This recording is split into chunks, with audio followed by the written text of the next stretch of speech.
Saya tanya, kamu siapa? Terus dia nyebutin namanya 3 kali. Ini saya praktekin ya. Saya nyebut nama saya gitu. Dia nyebutnya kayak gini. Saya Sidra. Sidra. Sidra.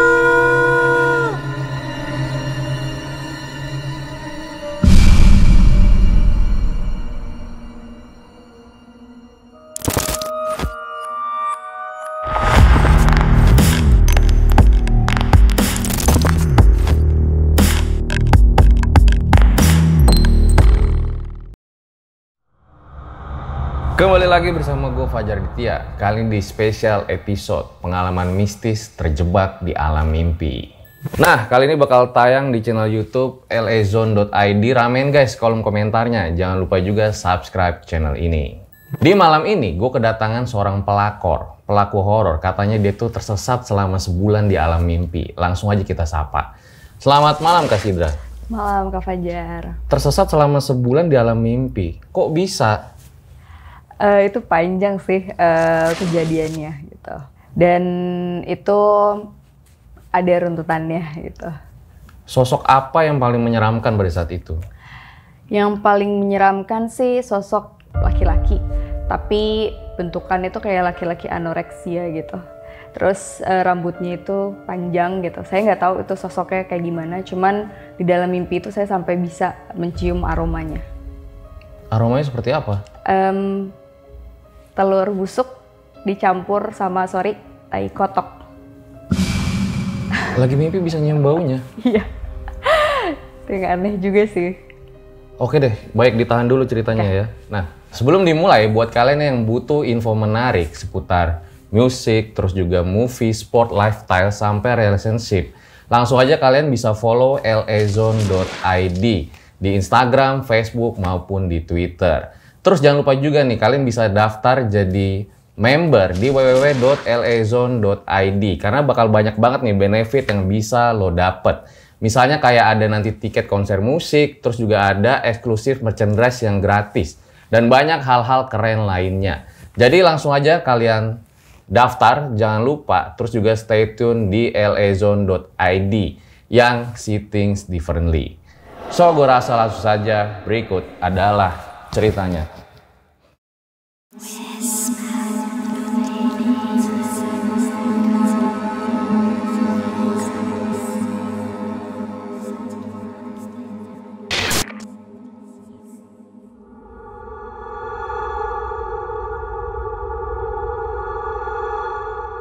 Kak Sidra, boleh ceritain awal mulanya kayak gimana?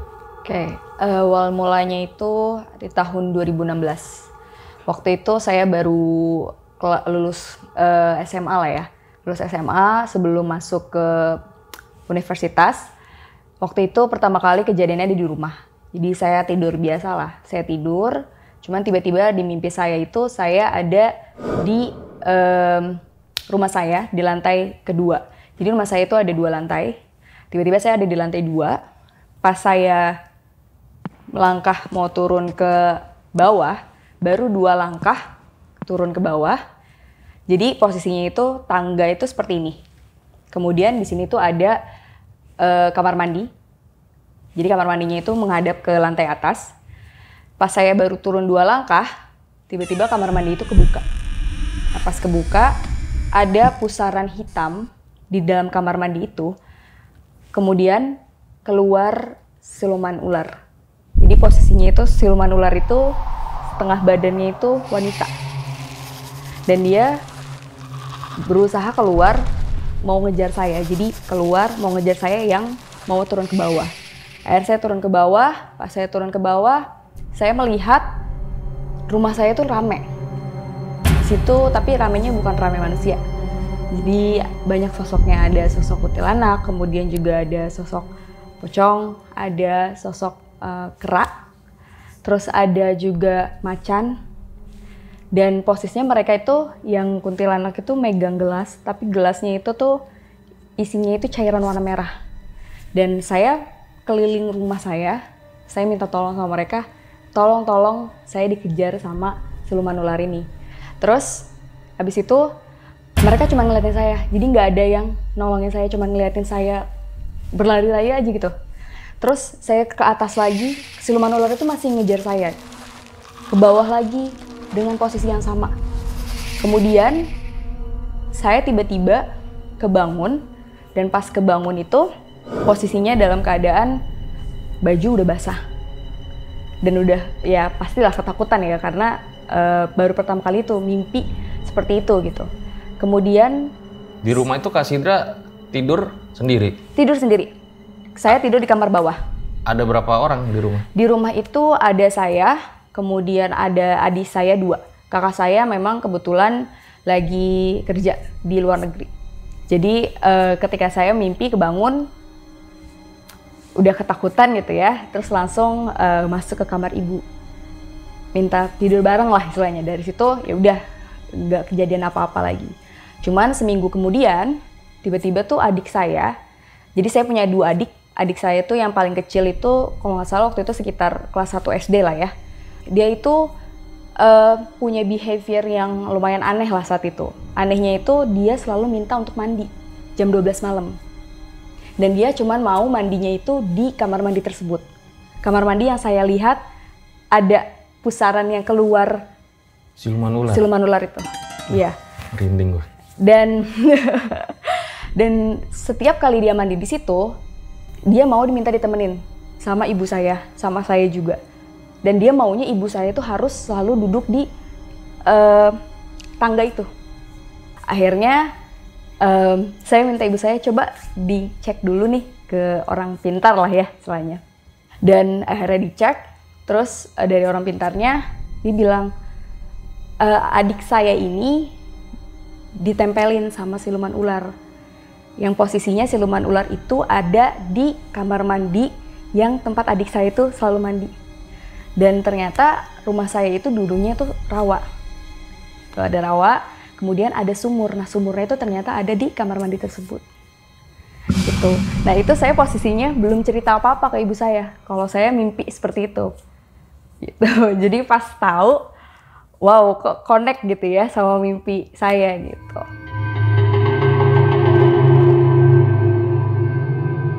Kemudian pas saya masuk ke kuliah gitu ya, pas banget baru awal-awal, saya kuliah di Kota Malang, masuk kuliah Kota Malang, kemudian saya ada acara gitu ya, acara jadi volunteer lah di acara tersebut. Nah ada di tempat kuliah saya itu ada satu tempat yang memang itu sering dijadikan tempat untuk event lah, event-event besar lah di situ. Nah posisinya kita sebagai panitia kan kalau mau persiapan pasti dari malam ya, jadi jam 12 malam itu di situ gitu posisinya. Nah kemudian jam 12 malam itu kita habis makan, terus saya mau cuci tangan. Posisinya saya mau cuci tangan, saya ngajak teman saya nih, ada yang mau cuci tangan nggak? Mau cuci tangan di mana? Di kamar mandi. Di situ gitu, kamar mandi yang ada di situ gitu. Teman-teman saya nggak ada yang berani karena memang sudah terkenal lah tempat itu tuh lumayan angker gitu ya, kalau dari kata mahasiswa di situ. Ini di kampus nih? Ini di kampus posisinya, sudah pas maba, pas banget maba. Terus masuk ke kamar mandi dan posisinya memang ornamen itu seperti Bali, ornamen Bali. Masuk ke kamar mandi, posisinya tuh kamar mandi, ini tuh kamar mandi untuk istilahnya buang air kecil sama buang air besar ya. Terus yang ini tuh untuk yang wudu, terus ada wastafel gitu. Jadi saya buka kamar mandi, itu kan semuanya gelap. Tapi ada lampu di kamar mandi untuk yang buang air kecil gitu. Pas saya buka kamar mandinya, itu kan ornamennya semuanya itu ornamen kayak Bali gitu ya. Jadi temboknya pun tembok bata. Pas saya buka, tembok bata itu yang saya lihat tuh warna putih. Jadi temboknya tuh sebesar inilah, seginilah ya, segini. Itu semua putih. Saya ngeliatnya putih. Saya kira itu kain awalnya. Cuman ada perasaan, wah ini kayaknya sesuatu nih. Cuman dari dulu emang selalu berusaha jangan takut sama hal kayak gitu. Jadi ya udah masuk, cuci tangan kan, cuci tangan. Tapi masuknya cuma satu kaki. Kan posisinya tembok itu di belakang sebelah sini kan. Yang sebelah sini kan nggak masuk. Yang masuk cuma sebelah sini kanan. Cuci tangan tiba-tiba yang ini tuh merinding. Waduh merinding banget nih. Terus nengok ke belakang, yang kain putih yang saya lihat itu udah nggak ada, tinggal bata. Jadi yang saya lihat tuh bener-bener tembok bata. Dari situ saya langsung muter balik badan, keluar. Nah pas keluar dari situ, tiba-tiba teman saya ngajak, ke kantin ini yuk. Ke kantin untuk ngambil uang lah. Karena kantin itu memang 24 jam di kampus itu. Terus jam berapa posisi? Itu posisi jam 12. Jam 12 malam. Jadi kita tuh kepanitiaan tuh biasanya sampai jam 1, jam 2 gelap gitu. Berarti ya? Gelap posisinya.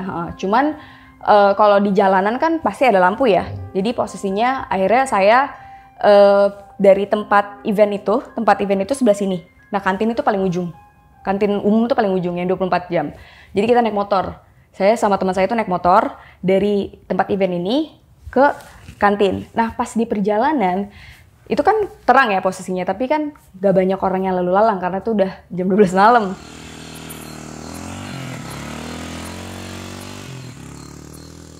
Tiba-tiba ini saya sebelah kanan itu sakit.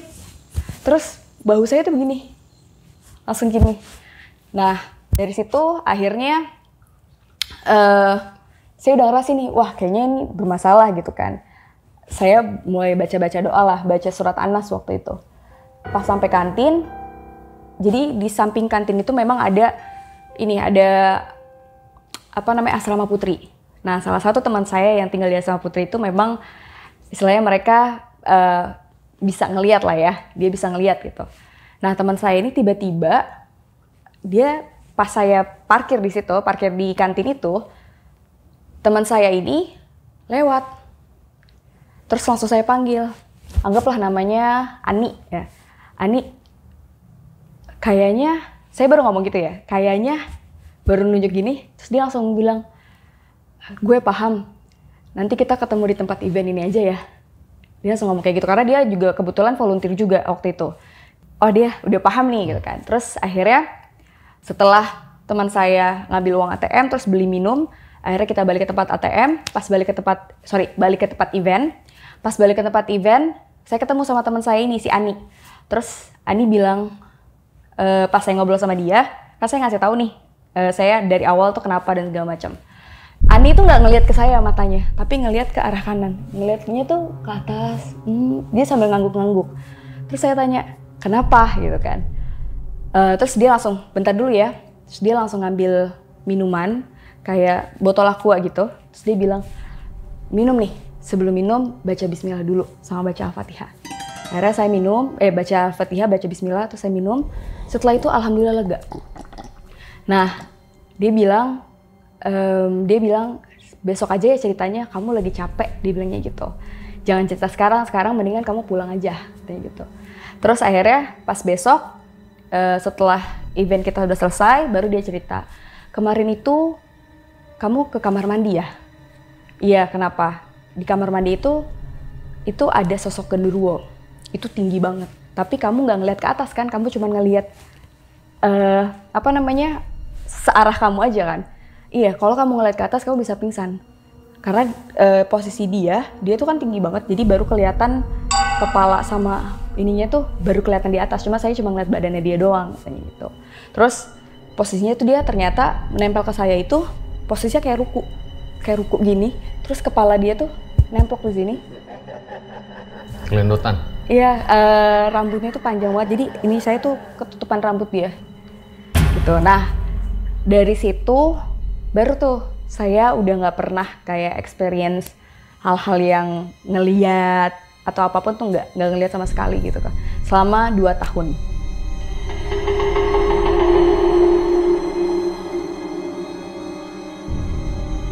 Terus kemudian 2 tahun kemudian, tepatnya tahun 2018 ya, saya mulai mengalami hal-hal yang tidak enak. Dan ini cuman kejadiannya di kosan saya. Kos sekitar kampus nih? Iya, kosnya sekitar kampus. Waktu itu pertama kali saya ngalamin yang aneh ini, kejadiannya waktu itu abis pulang, ya nongkrong lah biasa sama mahasiswa gitu ya.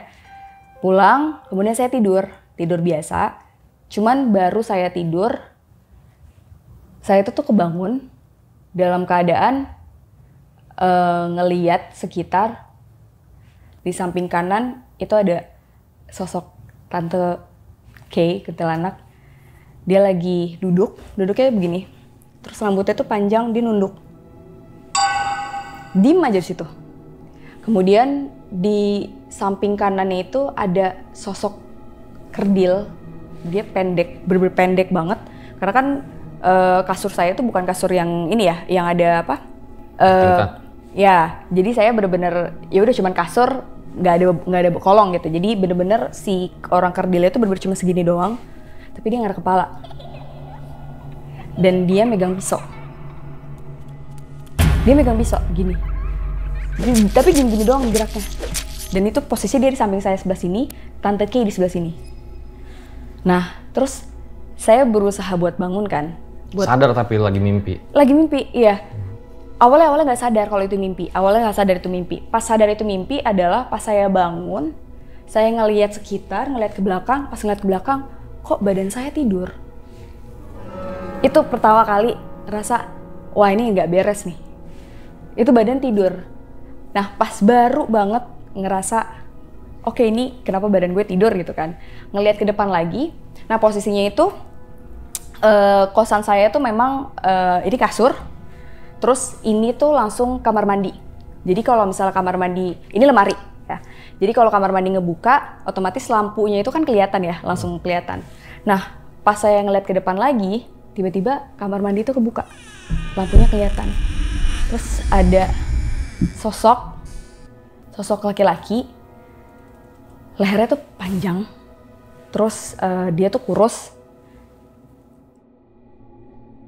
Rambutnya itu kayak rambut pendek, pokoknya rambut laki-laki pendek lah yang zaman dulu yang jatuh, rambut jatuh, yang nggak diapa-apain gitu, bener-bener rambut yang kayak gitu doang gitu, kayak rambut mangkok ya namanya. Terus dia nengok, dia kayak gitu, terus sambil senyum, kayak gitu. Terus pas dia manggil, badan saya tuh tiba-tiba ketarik ke arah dia. Jadi kayak, tahu kan kalau misalnya scene orang puting beliung gitu ya, terus orang ketarik sama angin, itu persis kayak gitu. Buset. Dan posisinya saya tuh kayak megangin badan saya, tangan saya gitu ya, karena kan kalau saya nganggepnya itu roh saya gitu ya. Roh saya tuh kayak megangin badan saya, aduh gue jangan sampai ketarik nih ke dalam. Saya mikirnya waktu itu seperti itu. Cuman di situ saya langsung baca surat Anas lagi. Baca surat Anas, pertama kali gak mempan, masih ditarik sama si sosok itu. Kemudian baca lagi surat Anas, masih ditarik gitu. Baca lagi, akhirnya badan yang tadi udah ketarik, akhirnya mundur. Terus tiba-tiba saya kebangun. Pas sudah kebangun, badan gak bisa gerak sama sekali. Yang saya rasain saat itu, badan saya tuh merinding iya. Terus kayak kesetrum, gemeteran, kesetrum, terus udah kayak banjir aja lah, bajunya udah basah semua. Terus gak bisa gerak. Jadi pas bangun tuh bener-bener bangun gini, bener-bener gak bisa gerak. Apa ya, kita mau ubah posisinya tuh setakut itu. Karena kan tadi sempat ngelihat Tante Kay gitu ya, sama ada si manusia kerdil di sini. Jadi mau balik kanan kiri tuh udah gak bisa gitu. Baru berapa menit kemudian baru bisa gerak. Itu kosannya rame, sepi apa gimana? Oke, jadi kosannya itu dua lantai. Satu lantai itu ada 7 kamar. Nah itu kosan Putri. Jadi posisinya memang kosannya ya rame ya, kalau untuk rumah 2 lantai kecil lah, rame sebenarnya itu. Kiri kanannya rumah-rumah juga? Kiri kanannya rumah-rumah juga. Gitu. Setelah itu udah mulai tuh saya mengalami mimpi-mimpi seperti itu lagi.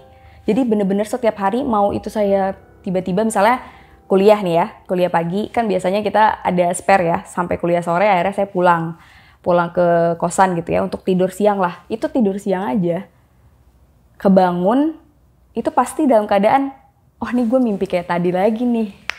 Akhirnya nggak bisa tidur terus. Mimpinya di tempat yang sama. Kosan itu lagi? Kosan itu lagi. Jadi mimpinya itu selalu kebangun ya di tempat saya tidur gitu. Dan saya ngelihat diri saya, aduh tidur lagi. Akhirnya Dari situ berusaha buat, aduh gimana caranya nih, gue bisa bangunin diri gue sendiri.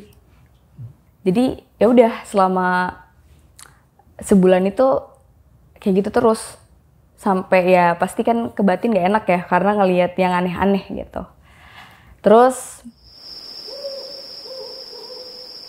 ada lagi, ini juga posisinya sama, masih tidur juga, tidurnya sama, tidur malam. Terus posisinya saya bangun itu dalam keadaan saya ada di mall. Ya, di mall salah satu di kota Malang itulah. Itu mallnya memang deket sama kosan saya gitu posisinya. Tapi waktu itu lagi petang sekitar jam 5:30, 6. Soalnya di Malang kan memang maghribnya lebih cepat ya daripada di sini. Nah itu posisinya bener-bener lagi sore dan di mimpi saya tuh saya lagi di depan mall sama teman-teman saya. Pas ojol saya datang, ya udah saya say goodbye kan sama teman saya di situ. Saya balik duluan ya. Nah teman saya sempat ngeliatin ojol itu, cuman dia nggak ngomong apa-apa gitu kan. Terus saya naik ojol gitu. Nah posisinya itu kan ini mallnya ya, ini kosan saya sebelah sini. Nah itu kan satu arah sebelah sana gitu kan. Abang ojolnya kan satu arah sebelah sana. Akhirnya kalau misalnya mau ke kosan saya muter balik dong. Ada putaran balik nih, putaran balik setelah mall tersebut ada putaran balik. Cuman ketika melewati putaran balik tersebut, itu ojolnya tuh tetap lurus. Pas dia lurus itu, saya tanya dong, "Bang, mau kemana? Kok lurus aja?" Nah, ini yang bikin saya tuh bener-bener sampai gak nyangka aja gitu. Kok bisa mimpi kayak gini? Karena abang ojolnya itu tuh, perawakannya tuh kayak gini. Jadi abang ojolnya tuh, dia itu laki-laki sosoknya. Terus dia itu kayak orang yang anoreksia gitu loh. Anoreksia itu apa? Yang penyakit yang dia itu nggak mau makan. Jadi kurusnya itu parah banget gitu. Yang bener-bener sampai tulang mukanya itu, tulang pipinya, rahangnya itu bener-bener kelihatan banget gitu. Kan kalau kita tuh masih ada lemak sedikit gitu ya. Nah dia nggak, dia bener-bener tulang gitu. Nah rambut dia itu panjangnya itu segini. Terus rambutnya itu bukan rambut yang jatuh gini ya, kayak rambut mengembang lah. Terus ketika saya tanya, "Bang, kok nggak belok, mau kemana?" Terus tiba-tiba kan dia nyetir gini, tapi tiba-tiba rambutnya begini nih. Terus tiba-tiba dia begini. Jadi saya di belakang tuh ngelihat rambutnya dia tuh begini, sama kepalanya dia begini. Terus tiba-tiba tangan dia tuh begini. Terus dia tuh langsung ngiket rambut dia, itu cepet banget, tapi pakai sumpit Cina. Jadi tahu kan kayak ngikut rambut pakai sumpit Cina itu kayak gitu. Terus habis itu dia nengok ke belakang, nengok ke saya. Terus pas nengok ke saya, dia tuh cuman senyum aja. Dan senyumnya tuh sampai sini. Dan pas dia nengok ke belakang itu, saya nyium bau badannya dia. Baunya itu telur busuk sekaligus tai kotok. Itu pertama kali mimpi sampai bisa nyium baunya tuh, itu juga heran sih sebenarnya kenapa bisa kayak gitu. Nah pas banget dia nengok kayak gitu, dia senyum gitu ya. Di pikiran gue cuman, aduh mati nih gue nih, diculik nih gue. Mikirnya udah kayak gitu doang. Terus tiba-tiba kita tuh ngelewatin satu flyover itu masih jalanan Malang itu. Satu flyover, nah pas ngelewatin flyover itu tuh udah nggak ada yang kayak motor lalu lalang atau mobil lalu lalang tuh udah nggak ada. Bener-bener cuman kita doang yang ngelewatin. Tiba-tiba ada 5 teman saya. 5 teman saya itu berdiri di jalan itu. Ada teman saya, 5 orang berdiri dan mereka berdirinya begini. Kayak ngehalangin gitu lah ya. Kayak ngehalangin, terus akhirnya Bang ojolnya berhenti. Saya tiba-tiba ditarik sama salah satu teman saya. Nah, keempat teman saya lainnya itu ngegebukin abang ojol itu. Teman-teman saya itu bilang, "Lu pergi sekarang, kalau enggak lu mati." Mereka bilang gitu. Terus akhirnya kan saya posisinya ditarik sama teman saya kan di pinggir jalan. Saya tuh dalam keadaan udah kayak takut karena mikirnya, aduh gue tadi hampir diculik sama orang gitu kan. Mikirnya gitu waktu di mimpi itu. Terus saya ngeliat ke arah ojol itu. Posisinya muka dia tuh udah babak belur dan dia akhirnya mau pergi dari situ kan. Pas dia mau pergi, tapi dia nengok ke saya. Nengok sambil senyum, Tapi saya ngedengar suara dia. Dia ngomong, saya bakal balik lagi. Dia ngomong gitu. Si ojol itu ngomong kayak gitu, saya bakalan balik lagi. Nah itu saya langsung bangun. Selalu kayak gitu, jadi kayak ada yang menggantung lah pokoknya. Pasti pas dia ngomong, saya langsung bangun. Bangun, ya pasti ya dalam keadaan badannya udah basah gitu ya. Terus nggak bisa gerak, itu udah kayak gitu pasti. Terus, sorry gue potong nih, pasti nanti netizen ada yang nanya, kok selama sebulan tuh berturut-turut mimpi buruk terus gitu. Apalagi banyak masalah apa gimana? Kebetulan saat itu nggak ada sih. Karena kan kadang ada nih orang masalahnya lagi, aduh sampai ke bawah mimpi gitu. Saat itu nggak ada berarti ya? Nggak, saat itu nggak. Karena dulu tuh waktu pas mahasiswa ya paling kan kerjanya belajar gitu ya, tugas. Dan alhamdulillahnya kalau di fakultas saya gitu ya, di jurusan saya memang tugasnya tidak terlalu banyak gitu. Jadi kita lebih santai, anaknya emang lebih santai. Iya. Pengen saya kuliah di tempat kamu tuh. Terus gimana lagi? Terus saya ketemu sama teman saya. Teman saya ini tuh junior lah ya di fakultas saya. Saya baru tahu kalau memang dia itu ternyata bisa melihat gitu.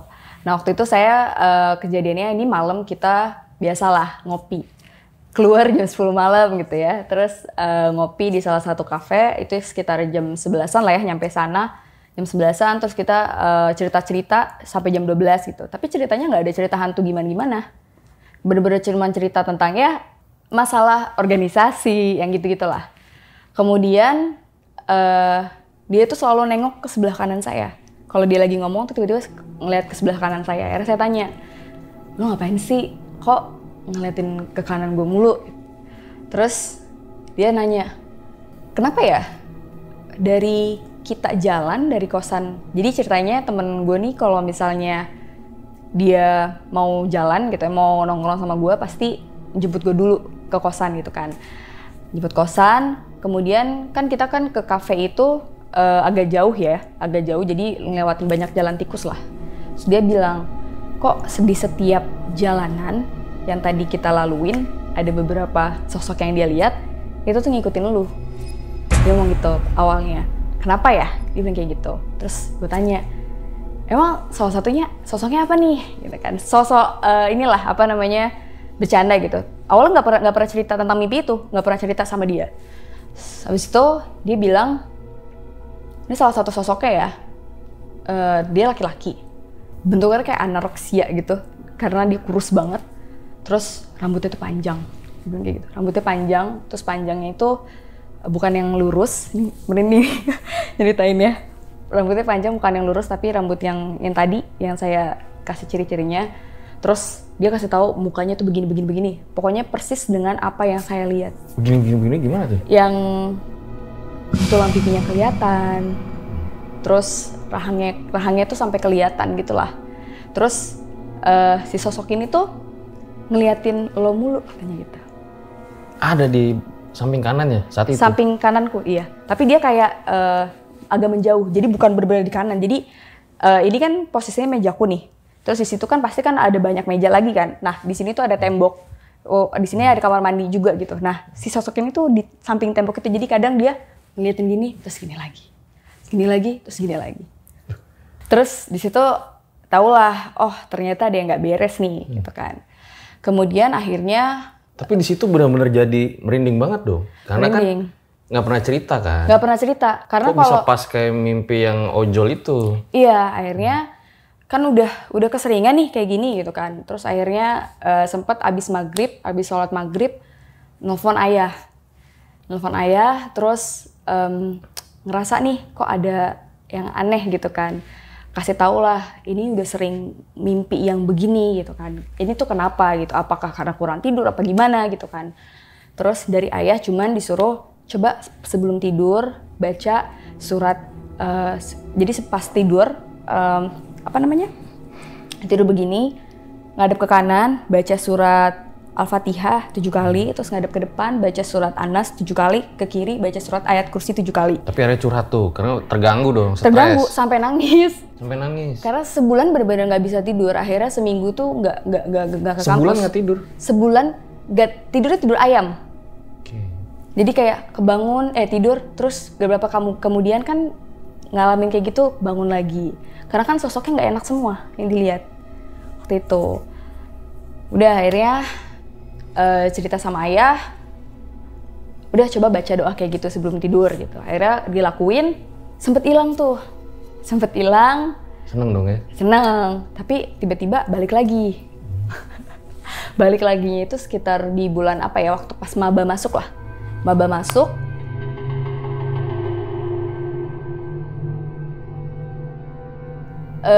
posisinya itu waktu itu lagi tidur malam juga sama. Di kosan? Di kosan, sama. Saya nggak pernah tidur yang kayak di sekre gitu-gitu tuh nggak pernah. Karena emang nggak nyaman aja kalau tidur. Pasti ke kosan. Kalau misalnya nggak ada kelas, pasti ke kosan dulu tidur situ. Tidur, pas lagi tidur, tiba-tiba saya kebangun.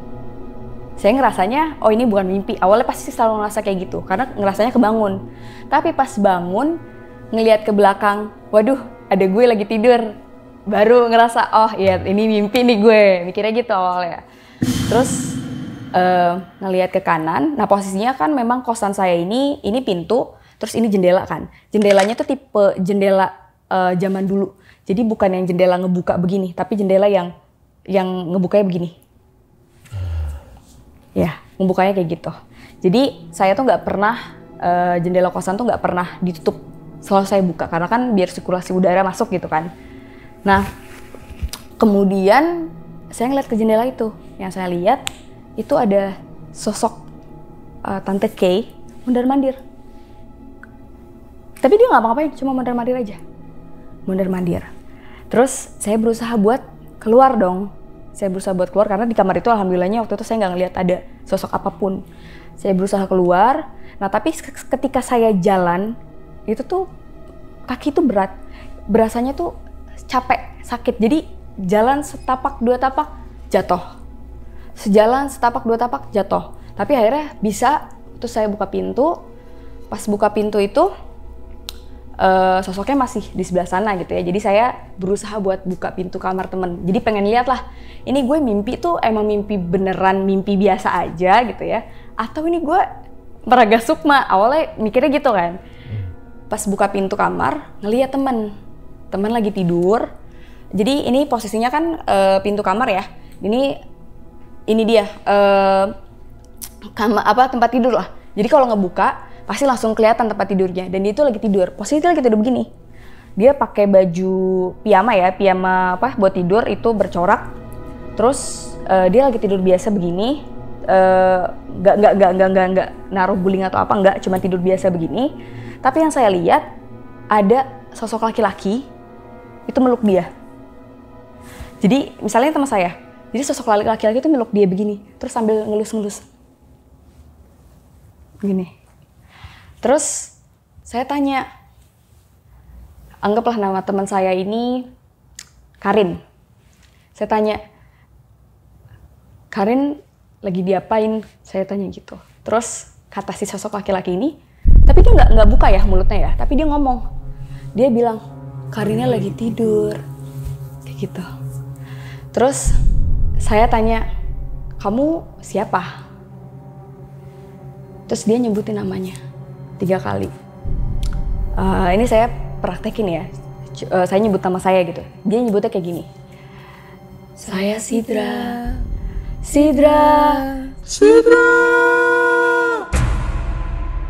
Saya yang lagi di depan pintu kamar itu pas banget dia menyebutkan namanya yang ketiga kali itu, badan saya tuh langsung kepental terus masuk ke dalam badan saya yang lagi tidur lagi.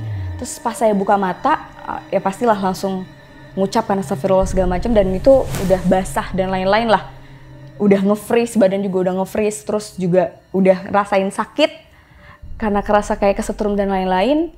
Terus saya berusaha buat, pengen lihat nih kondisi temen. Pengen ngebuktiin ini yang di mimpi gue tuh bener apa enggak, gitu kan. Saya buka kamar, pas saya buka pintu kamar teman saya ada di posisi tidur yang sama, pakai baju yang sama.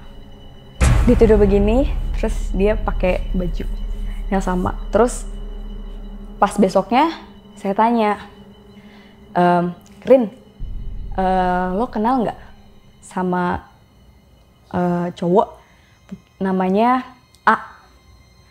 Terus dia langsung nangis. Saya tanya, kenapa nangis? Terus kata dia, lo tau dari mana nama itu? Terus saya bilang, saya ceritain lah masalah mimpi itu. Terus dia bilang, nama itu, laki-laki itu dulu pernah melakukan pelecehan seksual ke saya.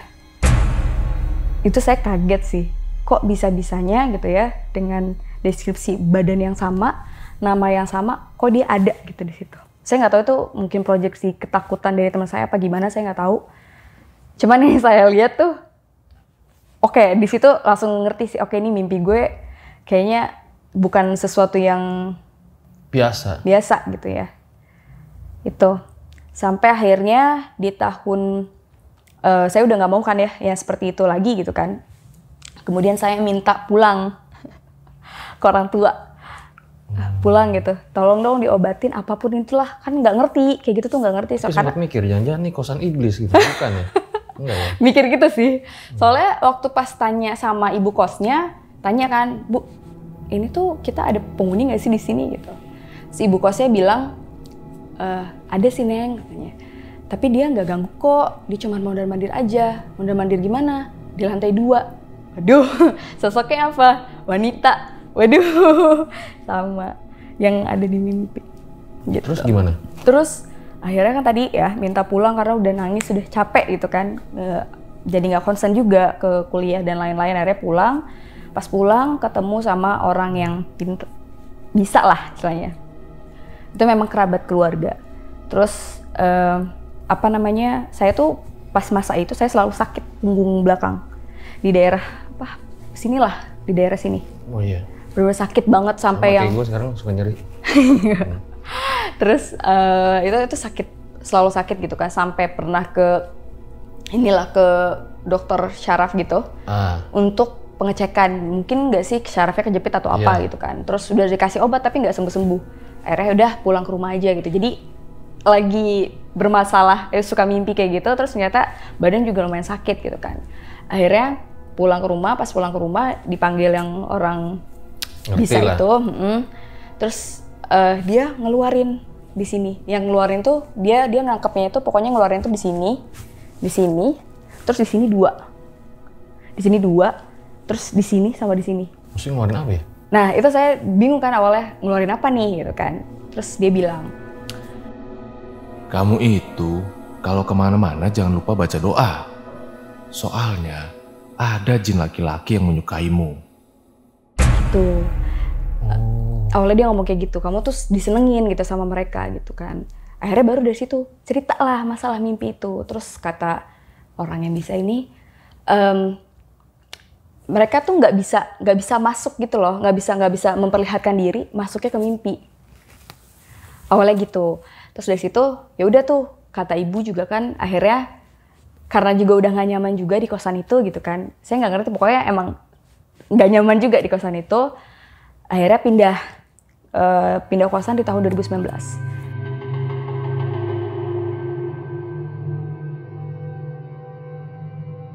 Pas pindah kosan di tahun 2019, nah ini mimpi terakhir. Tapi mimpinya nggak kayak kemarin-kemarin. Mimpinya ini agak aneh sih menurut saya. Nggak, kan gini logikanya kan, pindah kosan selesai. Selesai gitu. Mimpi lagi ya? Mimpi lagi. Tapi ini mimpinya tuh, jadi posisinya saya tuh bangun ada di rumah nenek. Rumah nenek itu di Tangerang, itu jauh banget. Bingung kan, kayak kok bisa tiba-tiba rumah nenek gitu. Jadi posisinya tuh keluarga saya itu, keluarga dari ibu, itu ada satu pekarangan rumah, isinya 3 rumah, itu 4 rumah, itu 4-4-nya itu punya keluarga besar. Jadi rumah nenek saya, kemudian rumah tante saya, terus ada rumah kakak dari nenek, rumah kakak dari nenek juga gitu ya. Nah di depan pekarangan itu tuh ada warungnya juga punya tante saya. Nah nenek saya itu kebetulan memang tinggalnya waktu itu sama tante saya, kan udah nggak ada kakek dari ibu juga. Jadi dirawat lah ya sama tante saya gitu. Nah saya itu, rumah nenek saya tuh yang paling pinggir sebelah kanan. Nah di depan, pas banget di depannya itu tuh ada musola. Ada musola, bukan musola, masjid masuknya. Ada masjid, kemudian memang di sampingnya itu dulu tuh ada pohon pete. Itu pohonnya kan gede banget ya kalau pohon pete. Nah, abis pohon pete di belakangnya lagi itu ada kuburan dulunya. Ada kuburan. Nah, saya tuh masuk pas mimpi itu tiba-tiba kebangun dalam keadaan ada di ruang tengah. Jadi posisinya ini rumah nenek ya. Rumah nenek itu ini pintu, terus ini tuh ruangan ruangan tamu depan ya, ruangan tamu depan. Kemudian ini di sini tuh ruangan keluarga. Ada TV, ada bupet gitu ya. Tapi nenek masih hidup saat itu? Masih hidup, tante juga masih hidup gitu. Terus baru di sini dapur. Bukan dapur, ruangan makan, baru di sini dapur. Nah, di dapur ini tuh ada pintu yang ngarah terbuka. Jadi ngarah ke pintu luar lah.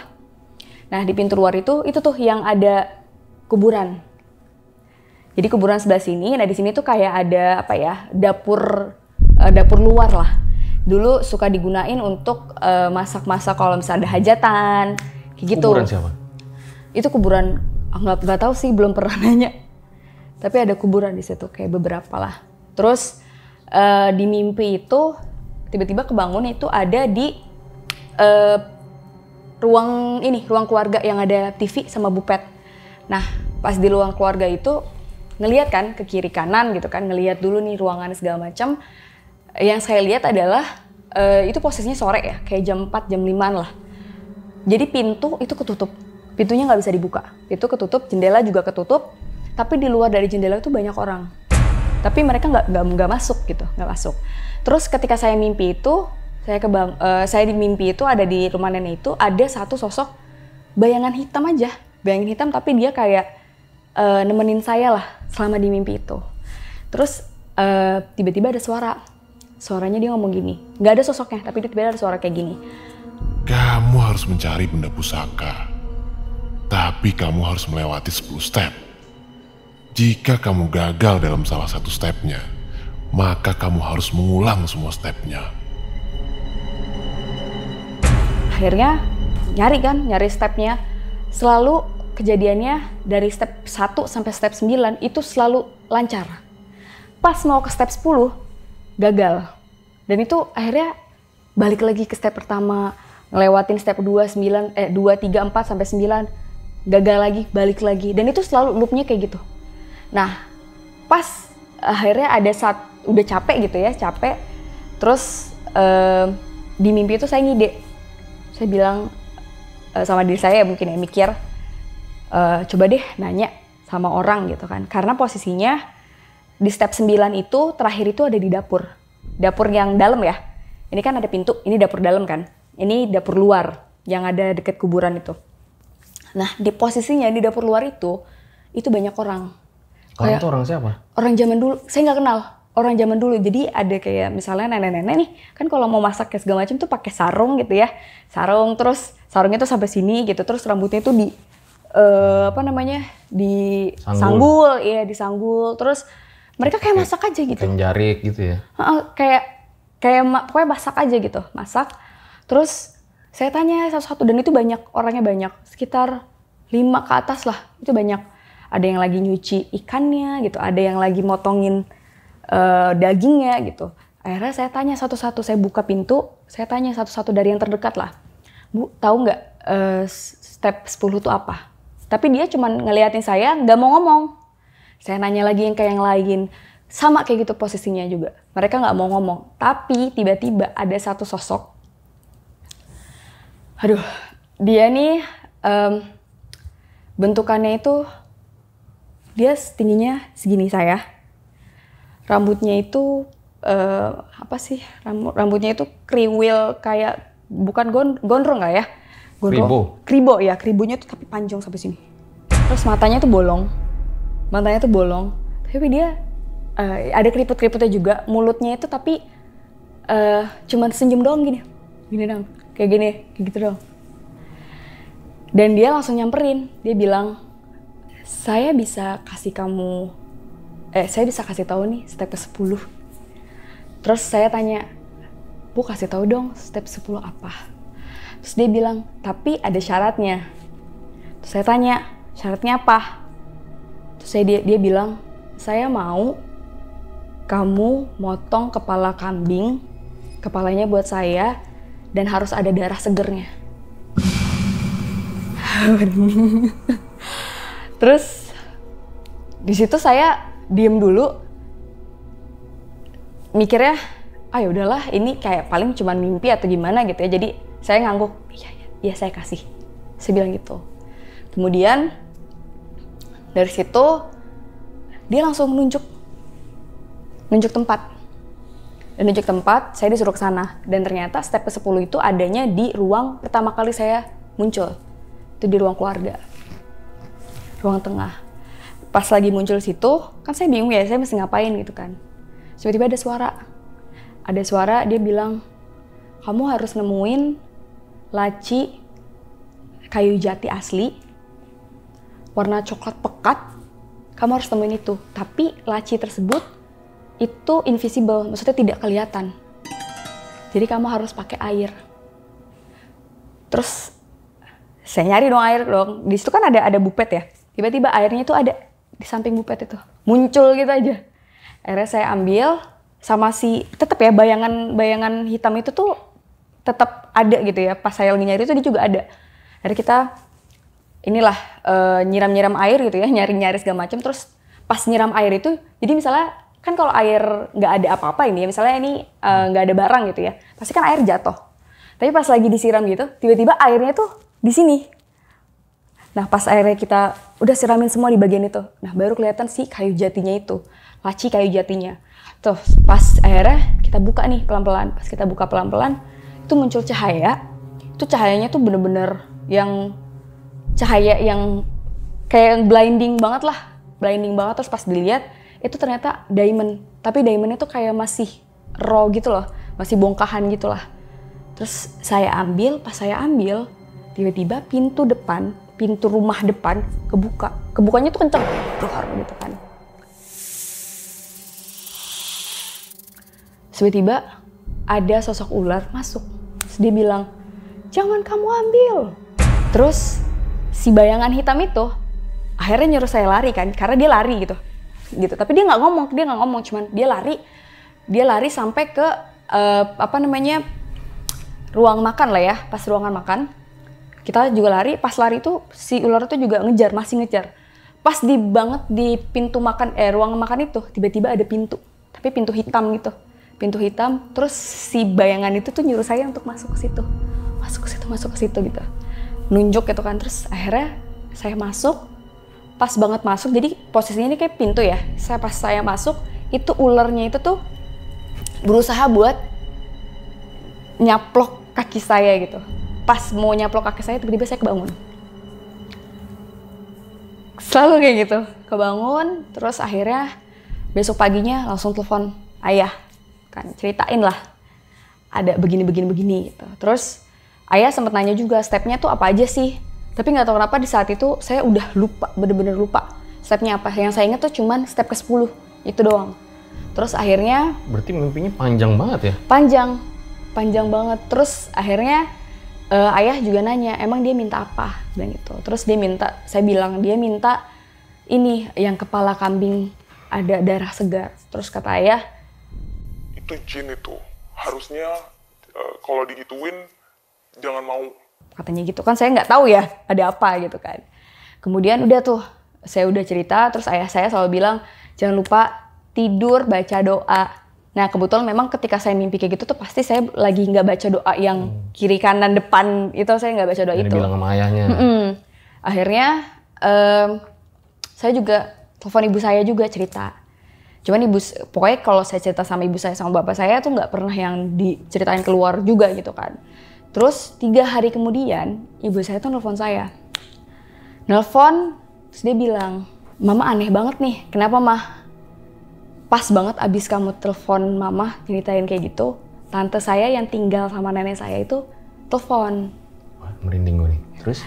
Dia bilang, dia nemuin bungkusan kain kafan, itu isinya ada paku sama tanah. Dan itu tuh tapi ditemuinnya di warung gitu kan. Terus ya ibu saya kan nanyanya, kamu nemunya di rumah nenek ya, bukan di warungnya? Iya, saya nemuinnya di rumah nenek bukan di warungnya gitu. Cuman kan maksudnya kenapa itu kejadiannya itu nemuin sesuatu itu sama, korelasinya itu hampir mirip gitu lah ya, ada korelasinya gitu. Akhirnya saya tanya dong, tapi cerita nggak ke tante? Oh nggak cerita, karena bikin takut lah. Jadi ya udah ini kita keep aja.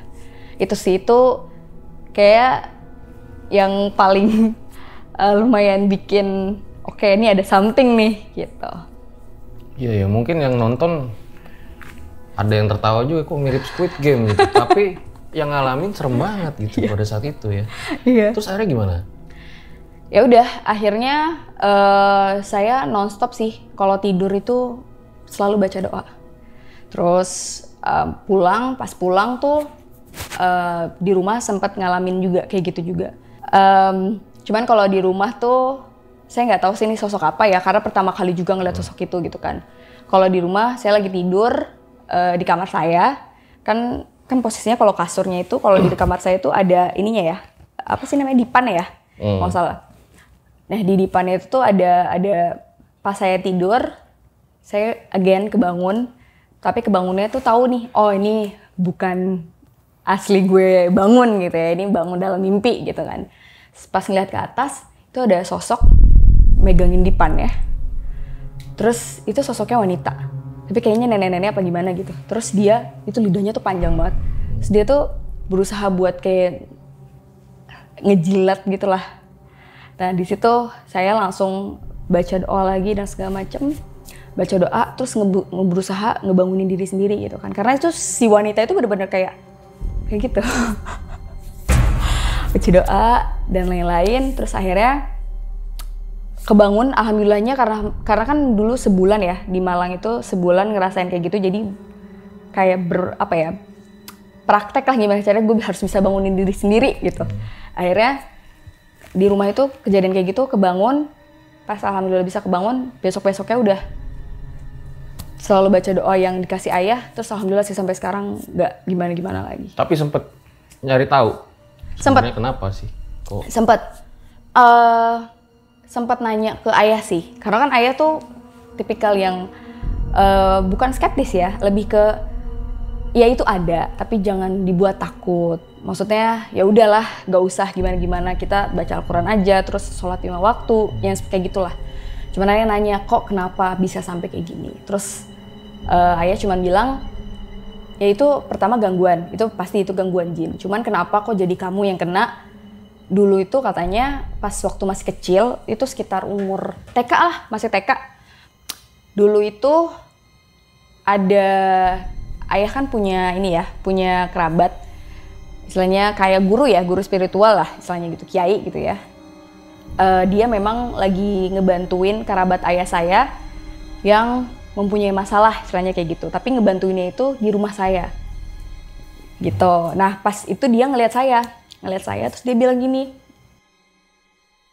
Ai itu nama ayah saya gitu ya, nama panggilan lah.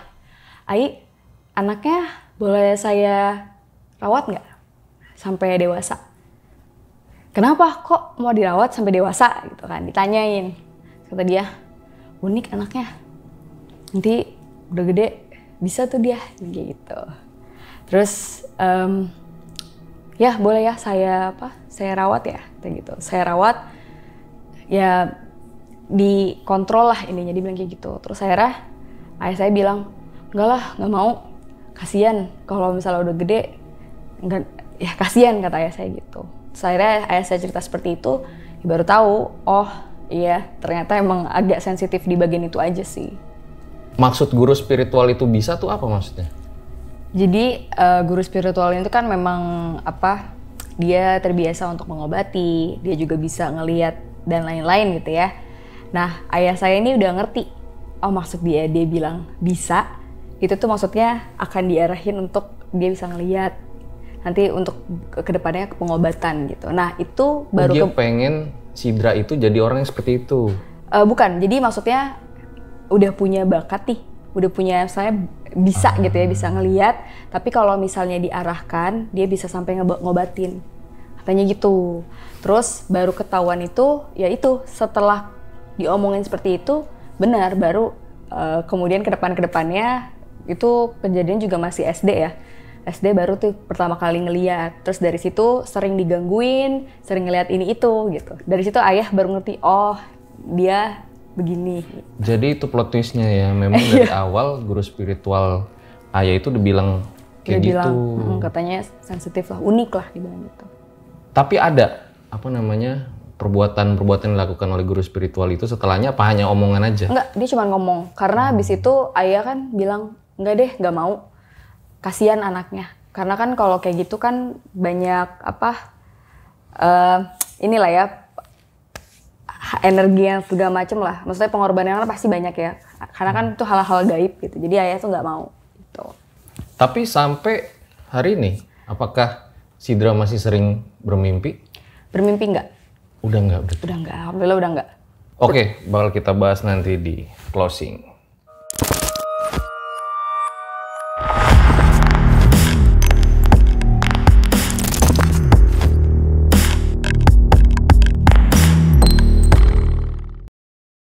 Itu dia guys, sebuah episode spesial pengalaman mistis terjebak di alam mimpi. Nah, gimana nih menurut lo pada nih pengalaman horor dari Sidra? Bisa banget komen di bawah.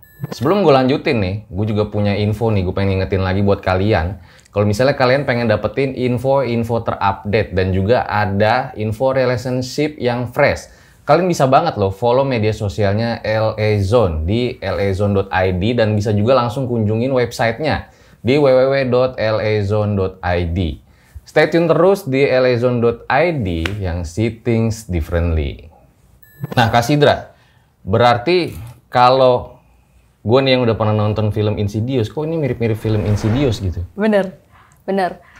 Yang digambarkan sama Insidious di mana dia bangun terus ngelihat badannya sendiri, terus dia istilahnya ingin balik ke badannya. Balik ke badannya segala macam, itu bener, itu persis seperti itu.